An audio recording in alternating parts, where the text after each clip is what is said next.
কানাডার টরন্টো আন্তর্জাতিক চলচ্চিত্র উৎসবের ৪৯তম আসরে প্রিমিয়ার হতে যাচ্ছে অভিনেত্রী মেহজাবিন চৌধুরী অভিনীত প্রথম সিনেমা সাবা। উৎসবে সিনেমাটির ৪টি প্রদর্শনী হবে। এরই মধ্যে বিক্রি হয়ে গেছে প্রথম দিনের প্রিমিয়ারের সব টিকিট।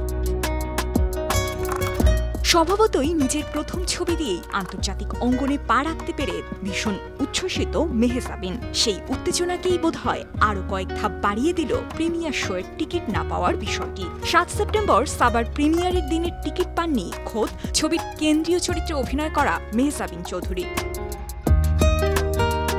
উচ্ছ্বসিত মেহজাবিন গণমাধ্যমকে জানান, টিকিট ছাড়ার কয়েক ঘন্টার মধ্যেই ৭ তারিখে সমস্ত টিকিট বিক্রি হয়ে গেছে।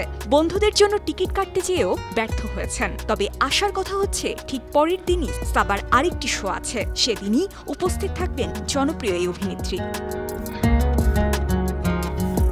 উৎসবে অংশ নিতে এরই মধ্যে ঢাকা ছেড়েছেন পরিচালক মাকসুদ হোসেন। এই সিনেমার কলাকুশলী মেহজাবিন ও মোস্তফা মনোয়ার কানাডায় পৌঁছাবেন উৎসবের একদিন আগে ৪ সেপ্টেম্বর।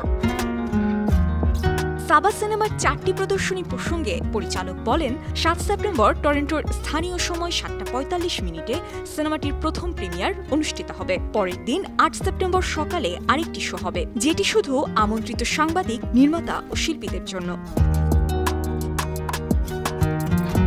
সাবা সিনেমার গল্প মূলত এক মেয়ে ও তার মাকে কেন্দ্র করে। মা ও মেয়ের সম্পর্কের মধ্যে আবির্ভাব ঘটে অঙ্কুর নামের এক যুবকের, যাকে কেন্দ্র করে সাবার জীবনের বাঁক বদল হয়।